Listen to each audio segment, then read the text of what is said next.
आज था सुमा की 13वीं है।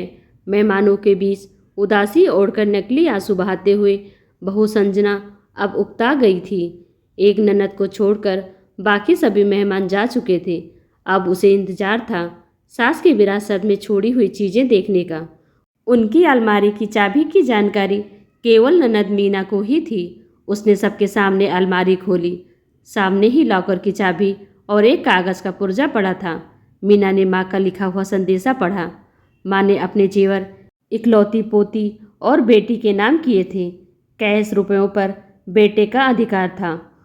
उनके सभी नए पुराने कपड़े गरीब महिलाओं में बांट दिए जाने का जिक्र था। एक सीलबंद पैकेट था जिसके ऊपर एक पिन किए हुए कागज़ पर लिखा हुआ था, यह पैकेट बहू के लिए है, लेकिन वो इसे अपने बेटे मेरे पोते अनुज की शादी के 1 वर्ष बाद ही खोल सकेगी। मेरी अंतिम इच्छा के अनुसार तब तक यह बैंक लॉकर में रख दिया जाए। बेटे ने वह पैकेट बैंक के लॉकर में रखवा दिया। दिन गुजरते गए। 6 महीने बाद अनुज की शादी हो गई। सगाई पहले ही हो चुकी थी। बहू आराधना ने घर आते ही संजना ने कुछ राहत महसूस की।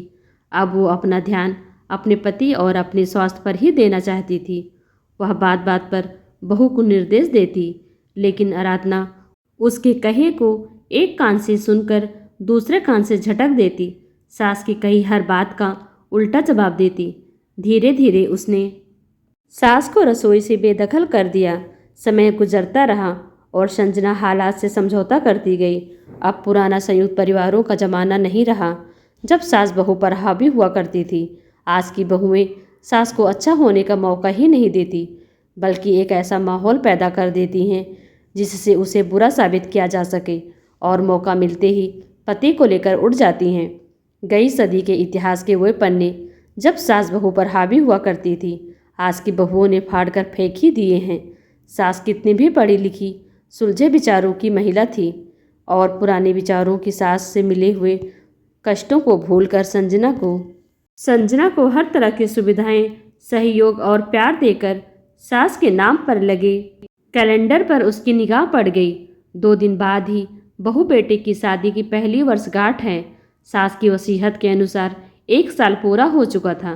तीसरे दिन ही वो बैंक जाकर लॉकर से अपने नाम का पैकेट निकलाकर ले आई। मन में उथल पुथल मची हुई थी। आखिर उसे सास ने क्या दिया होगा। बेटे बहू के इधर उधर होते ही उसने वो पैकेट खोल दिया। अंदर सास के तह किए हुए लगभग 1 दर्जन पुराने रुमाल थे और दूसरा पैकेट भी था।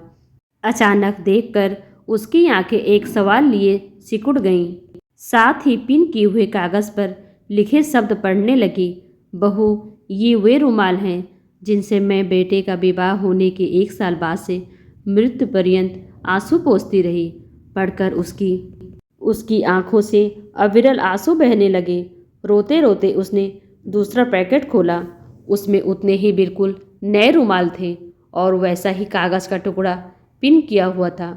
उसे कहीं से सास की आवाज़ सुनाई दी, बहू रो रही हो ना?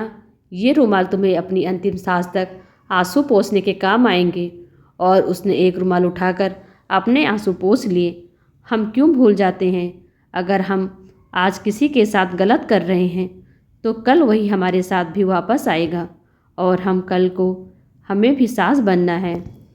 दोस्तों, सास के दुखों की ये कहानी कैसी लगी कमेंट कर हमें ज़रूर बताएं। वीडियो को लाइक कर चैनल को सब्सक्राइब करना बिल्कुल भी ना भूलें। Thanks for watching.